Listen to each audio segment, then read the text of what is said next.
નમસ્કાર મિત્રો, આજના વર્ચ્યુઅલ ક્લાસરૂમ ટ્રેનિંગ પ્રોગ્રામમાં હું આપ સૌનું હાર્દિક સ્વાગત કરું છું. મારું નામ હિરેનસિંહ પટેલ.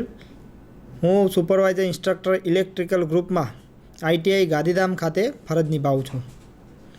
મિત્રો, આજે આપણે પોલીફેજ સિસ્ટમ વિશે અભ્યાસ કરીશું. તો ચાલો આપણે આજે પોલીફેજ સિસ્ટમ વિશે સમજીએ. સૌપ્રથમ સ્ટાર્ટ કરીએ પોલીફેજ સિસ્ટમ. પોલીફેજ સિસ્ટમનો પહેલાં તો પરિચય મેળવીએ કે પોલીફેજ એટલે શું. તો એક કરતાં વધારે ફેજનો સમાવેશ થતો હોય અથવા એક કરતાં વધારે ફેજનો સપ્લાય ઉત્પન્ન કરવામાં આવતો હોય તો તેવી જે વધારે ફેજવાળી પદ્ધતિ હોય છે તેને કહેવાય છે પોલીફેજ સિસ્ટમ. પોલીફેજ સિસ્ટમના બે પ્રકાર છે. એમાં એક સિંગલ ફેજ સિસ્ટમ થાય છે અને બીજી થ્રી ફેજ સિસ્ટમ થાય છે. હવે આપણે બંને પ્રકાર ઉપરથી સિંગલ ફેજ સિસ્ટમ ઉપર સમજણ મેળવીએ. સૌપ્રથમ સિંગલ ફેજ સિસ્ટમ. તો આ સિસ્ટમમાં એક ફેજ ઓલ્ટરનેટર દ્વારા ઉત્પન્ન કરવામાં આવે છે, એટલે કે આવી સિસ્ટમને સિંગલ ફેજ સિસ્ટમ કહેવામાં આવે છે. આ પ્રકારના ઓલ્ટરનેટરમાં એક જ વાઇન્ડિંગ હોય છે અને સિંગલ ફેજ સિસ્ટમને સિંગલ ફેજ દ્વારા દર્શાવવામાં આવે છે. સિંગલ ફેજ સપ્લાયમાં એટલે કે સિંગલ ફેજ સિસ્ટમમાં એક ફેજ અને એક ન્યુટ્રલનો ઉપયોગ કરવામાં આવે છે. એમાં બે જ વાયર હોય છે, એક ફેજ અને એક ન્યુટ્રલ. ન્યુટ્રલને બ્લેક કલરથી દર્શાવવામાં આવે છે. આ બંને વચ્ચે એટલે કે ફેજ અને ન્યુટ્રલ વચ્ચે 240 વોલ્ટનું વીજ દબાણ હોય છે. અને સિંગલ ફેજનો ઉપયોગ આપણે ઘરગથ્થુ, દુકાનો વગેરેમાં આપણે ઉપયોગ કરતા હોઈએ છીએ. આપણા દરેકના ઘરે સિંગલ ફેજ સિસ્ટમ આવતી હોય છે અને આપણા દરેક જે એપ્લાયન્સીસ છે એ બધા સિંગલ ફેજ ઉપર ચાલતા હોય છે. અને સિંગલ ફેજ દરેક જગ્યાએ આપણે સિંગલ ફેજનો ઉપયોગ કરીએ છીએ. ટ્યુબલાઇટ, ટીવી છે, આપણા કોમ્પ્યુટર છે, બધામાં આપણે કોમર્શિયલમાં પણ આપણે સિંગલ ફેજ વાપરીએ છીએ. ડોમેસ્ટિક જે આપણી સર્કિટો છે એમાં પણ આપણે સિંગલ ફેજ વાપરીએ છીએ. હવે આપણે થ્રી ફેજ સિસ્ટમ વિશે સમજીએ કે થ્રી ફેજ સિસ્ટમ એટલે શું. એટલે કે થ્રી ફેજ ઉત્પન્ન કરનાર ઓલ્ટરનેટરમાં 3 વાઇન્ડિંગ હોય છે. કે એક પ્રકારનું ઓલ્ટરનેટર હોય છે, એ થ્રી ફેજનું હોય છે અને એમાં 3 ફેજ ઉત્પન્ન થતા હોય છે. અને એ થ્રી ફેજ સિસ્ટમને આપણે થ્રી ફેજ દ્વારા દર્શાવવામાં આવે છે. થ્રી ફેજ સપ્લાયમાં આર, વાય, બી એમ 3 ફેજ હોય છે. એટલે કે આર એટલે રેડ, વાય એટલે યલો અને બ્લુ યાની બી, એમ 3 ફેજ અલગ અલગ હોય છે. થ્રી ફેજ સપ્લાયમાં કોઈપણ બે ફેજ વચ્ચે વોલ્ટેજ માપીએ તો બંને આર અને વાય વચ્ચે 440 વોલ્ટ, વાય અને બી વચ્ચે 440 વોલ્ટ, બી અને આર વચ્ચે 440 વોલ્ટ. એટલે કે દરેક ફેજ બે ફેજ વચ્ચે 440 વોલ્ટનું વીજ દબાણ મળતું હોય છે. થ્રી ફેજ સપ્લાય દ્વારા આપણે સિંગલ ફેજ, ટુ ફેજ અને થ્રી ફેજ સરળતાથી મેળવી શકીએ છીએ. જેથી હાલમાં થ્રી ફેજ સિસ્ટમનો બહોળા પ્રમાણમાં ઉપયોગ થાય છે. આપણું જનરેશન પણ થ્રી ફેજમાં જ થાય છે. આપણે જોયું હોય તો પાવર જનરેશનમાં થ્રી ફેજ વોલ્ટેજ ઉત્પન્ન થાય છે અને જેના દ્વારા આપણા ઘરે પણ સિંગલ ફેજ પ્રોવાઈડ કરવામાં આવે છે. એટલે શરૂઆતમાં જ્યારે પણ જનરેશન થાય એટલે થ્રી ફેજ વોલ્ટેજ ઉત્પન્ન થાય છે. એ થ્રી ફેજ વોલ્ટેજને ટ્રાન્સમિશન લાઇન દ્વારા સબસ્ટેશનમાં લાવવામાં આવે છે અને સબસ્ટેશનમાંથી ફીડર દ્વારા આપણા જે એરિયા હોય ત્યાં થ્રી ફેજ લાઇન લાવવામાં આવે છે. અને એ થ્રી ફેજમાંથી દરેક શેરી મહોલ્લામાં અલગ અલગ રીતે એટલે કે ફેજ આર, વાય અને બી લોડ પ્રમાણે ડિસ્ટ્રીબ્યુટ કરી અને દરેકના ઘરમાં વેચવામાં આવે છે. અને એની આર, વાય, બી સાથે એક ન્યુટ્રલ પણ આવતો હોય છે. એટલે કે એને કહેવાય થ્રી ફેજ 4 વાયર સિસ્ટમ. એટલે અલગ અલગ લોડ દરેક ફેજ પર સંતુલિત લોડ પડે એટલે કે બેલેન્સ લોડ થાય એ પ્રમાણે દરેક ફેજનું ડિસ્ટ્રીબ્યુશન કરવામાં આવે છે. હવે થ્રી ફેજ સપ્લાય સિસ્ટમમાં સિંગલ ફેજ અને થ્રી ફેજના જે પાવર કઈ રીતે ડિસ્ટ્રીબ્યુટ કરવામાં આવે છે તેનો ડાયાગ્રામ અહીંયા બતાવેલો છે. તો અહીંયા ડાયાગ્રામ મુજબ આર, વાય, બી અને એન એ પ્રમાણે 4 લાઈનો આપણા ત્યાં ઘરે આવતી હોય છે. એમાંથી સબસ્ટેશનમાં આવતી હોય, સબસ્ટેશનમાંથી ડિસ્ટ્રીબ્યુશન થતું હોય તે ડિસ્ટ્રીબ્યુશન સેન્ટરનો આ ડાયાગ્રામ બતાવેલો છે. આર, વાય, બી અને એન. જ્યાં આર એક ફેજ અને એક ન્યુટ્રલ એક કન્ઝ્યુમરને આપવામાં આવે છે બીજા કન્ઝ્યુમરને વાય અને એન એમ ફેજ આપવામાં આવે છે, ત્રીજા કન્ઝ્યુમરને બી અને એમ એટલે કે દરેકને સિંગલ ફેજ લાઇન 3 ફેજમાંથી આપવામાં આવે છે. અને સિંગલ ફેજ લાઇનમાં વોલ્ટેજનું દબાણ 230 વોલ્ટ રહે છે. અને જે કોઈને ધારો કે બીજા કોઈ કન્ઝ્યુમર કોમર્શિયલ લાઇનમાં યા ઇન્ડસ્ટ્રીમાં 3 ફેજ સપ્લાય જોઈતો હોય તો એને પણ RYB દ્વારા 3 ફેજ સપ્લાય પણ મળી રહે છે. એટલે આપણી સિસ્ટમ 3 ફેજ દ્વારા જનરેશન કરવામાં આવે છે અને તેના દ્વારા કન્ઝ્યુમરને પ્રોવાઈડ કરવામાં આવે છે. હવે આપણે 3 ફેજ જનરેશન કેમનું થાય છે એના વિશે સમજવું જરૂરી બને છે. તેથી 3 ફેજ સિસ્ટમમાં 3 ફેજનું જનરેશન વિશે સમજીએ. 3 ફેજ સપ્લાય જનરેશનમાં 3 ઇન્સ્યુલેટેડ વાઇન્ડિંગ એટલે કે કોઇલ આર, વાય અને બી ને એકબીજાથી ઇલેક્ટ્રિકલી 120 ડિગ્રીના અંતરે આર્મેચર ઉપર ફિટ કરવામાં આવે છે. આ આર્મેચરને યુનિફોર્મ મેગ્નેટિક ફિલ્ડમાં કોન્સ્ટન્ટ સ્પીડથી ફેરવવામાં આવે છે. ત્યારે કોઇલ વડે મેગ્નેટિક લાઈનો કપાય છે. એક જ સમયે દરેક કોઇલ સ્વતંત્ર રીતે અને જુદી જુદી કિંમતની મેગ્નેટિક લાઈનો કાપે છે, જેથી દરેક કોઇલ દ્વારા અલગ અલગ EMF ઉત્પન્ન થાય છે. આ EMF ઉત્પન્ન થવા માટેનો તફાવત 120 ઇલેક્ટ્રિકલી ડિગ્રી જળવાઈ રહેતો હોવાથી તથા ત્રણેય કોઇલ આર, વાય અને બી સ્વતંત્ર રીતે સાયકલ ઉત્પન્ન કરતી હોવાથી આ સિસ્ટમને 3 ફેજ સિસ્ટમ કહેવામાં આવે છે. આકૃતિમાં દર્શાવ્યા પ્રમાણે બે મેગ્નેટિક પોલ N અને S વચ્ચે 3 કોઇલ આર, વાય, બી ને એકબીજાથી 120 ડિગ્રીએ ગોઠવેલ છે. અહીંયા એક સાદા 3 ફેજ ઓલ્ટરનેટરની આકૃતિ દર્શાવવામાં આવી છે. અહીંયા N પોલ અને S પોલ એમ બે પોલ દર્શાવેલા છે અને એની વચ્ચે 3 ફેજ કોઇલો ગોઠવેલી છે આર, વાય અને બી. અહીંયા બતાવેલ છે R1, R2, B1, B2, Y1, Y2. હવે એને આપણે એન્ટી ક્લોકવાઇઝ એટલે કે ઘડિયાળની વિરુદ્ધ દિશામાં ફેરવીએ એટલે જ્યારે કોઇલો અંદર ફરશે ત્યારે મેગ્નેટિક જે ફિલ્ડ N અને S દ્વારા ઉત્પન્ન થાય છે એની જે મેગ્નેટિક લાઈનો હોય એ કોઇલ દ્વારા કપાય છે. અને એ કોઇલ જ્યારે કાપશે એટલે એ કોઇલમાં EMF ઉત્પન્ન થશે અને દરેક કોઇલમાં પોતપોતાનો EMF અલગ અલગ ઉત્પન્ન થાય છે. આ જે EMF ઉત્પન્ન થાય છે તે 120 ડિગ્રીએ ઉત્પન્ન થતું હોય છે. હવે આ ત્રણેય ફેજમાં ઉત્પન્ન થયેલ વોલ્ટેજનું મહત્તમ મૂલ્ય તથા ફ્રીક્વન્સી સરખી હોય છે.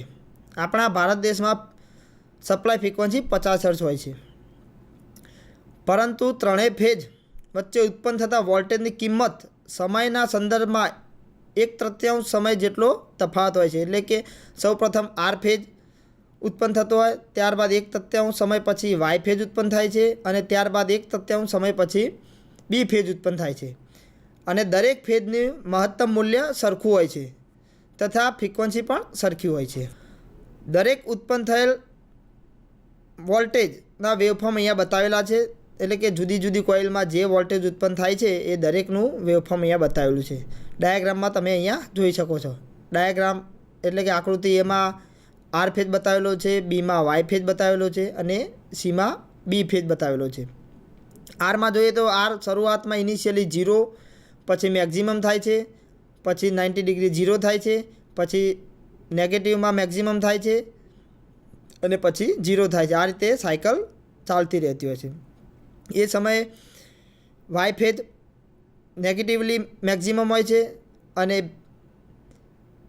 બી ફેજ એ પોઝિટિવલી મેક્ઝિમમ હોય છે. એટલે કે જ્યારે એક ફેજ 0 હોય ત્યારે બીજા બે ફેજની કિંમત મહત્તમ હોય છે. એમ સાયકલ આગળ વધતી રહેતી હોય છે. હવે 3 ફેજ જનરેશનમાં મહત્ત્વના જે મુદ્દાઓ છે તેના વિશે આપણે થોડું ફોકસ કરીએ. 3 ફેજ જનરેશનમાં 3 ફેજ વોલ્ટેજ અને ફ્રીક્વન્સી એક જ સરખી હોય છે. 3 ફેજ વોલ્ટેજ મહત્તમ મૂલ્ય સરખું હોય છે.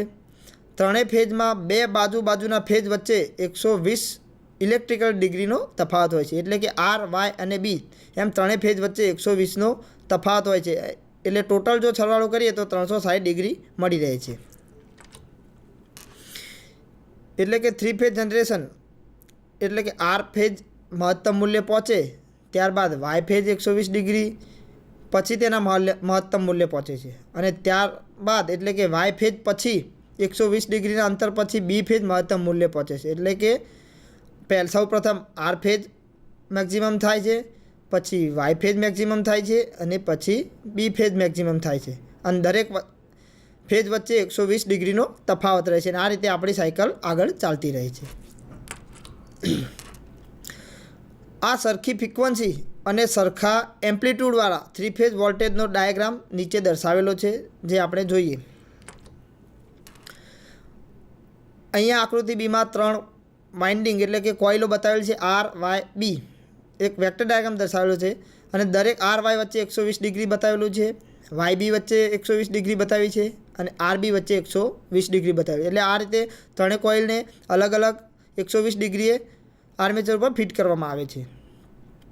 અને આકૃતિ એમાં દરેકનું વેવફોર્મ દર્શાવ્યું છે. તે આર વાય બી તમે ઉપર જુઓ તો એનું મેક્સિમમ મૂલ્ય એક જ સરખું છે અને દરેક ફેઝ આર જ્યારે શૂન્ય હોય છે ત્યારે બીજા બે ફેઝ મેક્સિમમ ઉપર હોય છે. એક પોઝિટિવમાં હોય અને બીજો નેગેટિવમાં હોય છે. એટલે કે જ્યારે આર શૂન્ય છે ત્યારે વાય પોઝિટિવ હોય છે અને બી નેગેટિવમાં મેક્સિમમ હોય છે. હવે જ્યારે વાય જુઓ ડાયાગ્રામ મુજબ તો વાયને જ્યારે શૂન્ય થાય ત્યારે આર પોઝિટિવલી મેક્સિમમ હોય છે અને બી નેગેટિવલી મેક્સિમમ હોય છે. અને તે જ રીતે જ્યારે બી શૂન્ય થાય છે ત્યારે આર પોઝિટિવલી મેક્સિમમ હોય છે અને વાય નેગેટિવલી મેક્સિમમ હોય છે. એમ ઓલ્ટરનેટ સાયકલ આપણી ચાલતી રહે છે. એટલે કે એક ફેઝ શૂન્ય થાય છે અને બીજા બે ફેઝ મહત્તમ મૂલ્ય પહોંચે છે.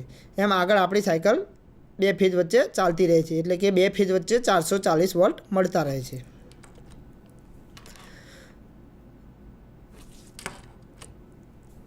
હવે 3 ફેઝ વોલ્ટેજનું જનરેશન નીચે મુજબ હોય છે, જે આપણે કલર ડાયાગ્રામમાં બતાવેલું છે. Phase 1, phase 2, phase 3. જે રેડ કલર એટલે કે આર, અહીંયા ડાયાગ્રામમાં ગ્રીન કલર બતાવે છે, પરંતુ એને આપણે વાય ગણીને ફેઝ 2ને વાય ગણીએ છીએ અને ફેઝ 3 બ્લુ એને બી તરીકે ઓળખવામાં આવે છે. અહીંયા બે પોલ નોર્થ અને સાઉથ બે પોલ છે, એની વચ્ચે આપણે એક કોઇલ મૂકેલી છે 3 અલગ અલગ 120 ડિગ્રીએ. અને એ કઈ રીતે રોટેટ થાય છે અને એના રોટેટ થવાથી કઈ રીતનું મેગ્નેટિક ફ્લક્સ ઉત્પન્ન થાય છે અને એમાં EMF જનરેટ થાય છે તે બતાવેલું છે. એટલે કે જ્યારે કોઈ મેગ્નેટિક પોલ, બે પોલ વચ્ચે મેગ્નેટિક લાઇન ઉત્પન્ન થાય છે અને એ મેગ્નેટિક ફિલ્ડમાં, એટલે કે ધારો કે કોઈ મેગ્નેટિક ફિલ્ડ હોય એમાં વાઇન્ડિંગ કરેલો એટલે કે કંડક્ટરને મૂકવામાં આવે અને એ કંડક્ટરને જો રોટેટ કરવામાં આવે અને એના દ્વારા જો મેગ્નેટિક લાઇન ઓફ ફોર્સ એટલે કે મેગ્નેટિક લાઇનો કપાય અને એમાં જે વોલ્ટેજ કોઇલમાં જે વોલ્ટેજ EMF ઉત્પન્ન થાય છે તેને 3 ફેઝ જનરેશન કહેવામાં આવે છે. ટૂંકમાં એમ કે જ્યારે કોઈ કંડક્ટરને મેગ્નેટની વચ્ચે રાખવામાં આવે અને એ કંડક્ટરને ફેરવવામાં આવે તો મેગ્નેટના કારણે કંડક્ટરમાં પોતે જેટલી લાઈનો કાપે છે મેગ્નેટિક લાઇન્સ એના લીધે કંડક્ટરમાં EMF જનરેટ થાય છે અને એ જે EMF જનરેટ થાય છે તે આપણે વોલ્ટેજ તરીકે દર્શાવીએ છીએ. અહીંયા phase 1 is ready to go positive એમ લખેલું છે. એટલે કે ફેઝ 1 પોઝિટિવ સાયકલ 0થી લઈને સૌપ્રથમ પહેલી પોઝિટિવ સાયકલ થાય છે. એના પછી ફેઝ 2 નેગેટિવ સાયકલ થાય છે અને ફેઝ 3 લેસ પોઝિટિવ એટલે કે 0 થઈ જાય છે. એ રીતે આગળ સાયકલ આપણી ફેઝ 1 જો 0 હોય તો બીજા બે ફેઝ 2 અને ફેઝ 3 એક નેગેટિવ સાયકલ થાય અને એક પોઝિટિવ સાયકલ થાય. એ રીતનું આપણી સાયકલ આગળ ચાલતી રહે છે. હવે 3 ફેઝમાં આર, વાય અને બી એમ 3 ફેઝ રહેલા છે અને દરેક ફેઝનો ફેઝ સિક્વન્સ એક નક્કી થાય છે. તો ફેઝ સિક્વન્સ શું એટલે આપણે પણ ફેઝ સિક્વન્સ વિશે જાણવું જરૂરી બને છે. અને ફેઝ સિક્વન્સની અગત્યતા શું છે અને એ ક્યાં વપરાય છે તે જાણવા માટે પણ ફેઝ સિક્વન્સની મહત્ત્વ જરૂરી છે. ફેઝ સિક્વન્સ જાણવા માટે ફેઝ સિક્વન્સ મીટર આવે છે, તથા ફેઝ સિક્વન્સ મીટર દ્વારા પણ આપણે ફેઝ સિક્વન્સ જાણી શકીએ છીએ. કલર કોડિંગ દ્વારા પણ ફેઝ સિક્વન્સ જાણી શકીએ છીએ, પરંતુ જો કલર કોડિંગ દ્વારા જાણીએ અને આગળ કનેક્શન ઉલટા હોય તો આપણી ફેઝ સિક્વન્સ ઉલટી થઈ જાય છે. એટલે એના કારણે આપણે ફેઝ સિક્વન્સ મીટર લગાવીને ફેઝ સિક્વન્સ જાણી શકીએ છીએ. તો સૌપ્રથમ ફેઝ સિક્વન્સ એટલે શું? તો 3 ફેઝ સિસ્ટમમાં આર્મેચર ફરવાની દિશા પ્રમાણે ફેઝના મહત્તમ વોલ્ટેજ પ્રાપ્ત કરવાના ક્રમને ફેઝ સિક્વન્સ કહેવામાં આવે છે.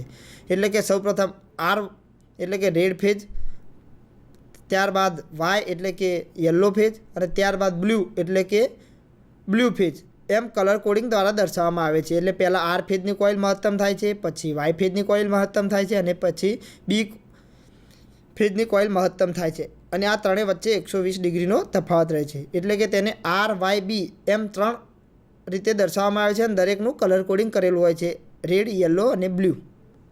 આ રીતનો એનો ફેજ સિક્વન્સ રહેતો હોય છે.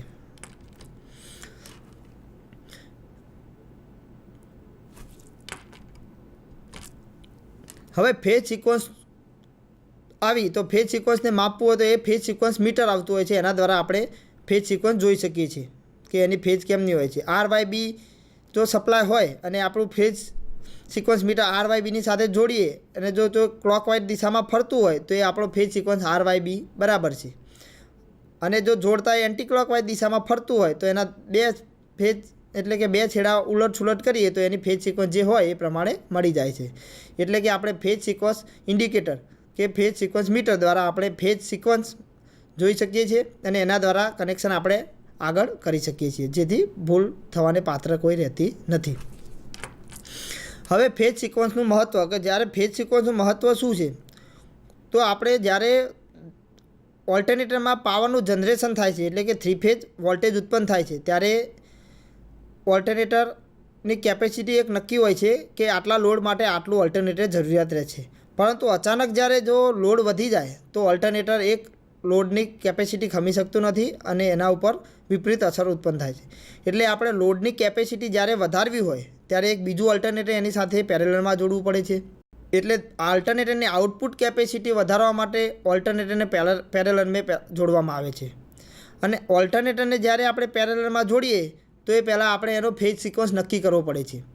અને બંને ઓલ્ટરનેટરને પેરેલલમાં જોડવા માટે આપણે એક ફેજ સિક્વન્સ મીટર દ્વારા દરેક આરનો આર સાથે, વાયનો વાય સાથે અને બીનો બી સાથે કનેક્શન કરવા પડે છે. અને તેના કારણે બંને ઓલ્ટરનેટર પેરેલલમાં જોડાય છે.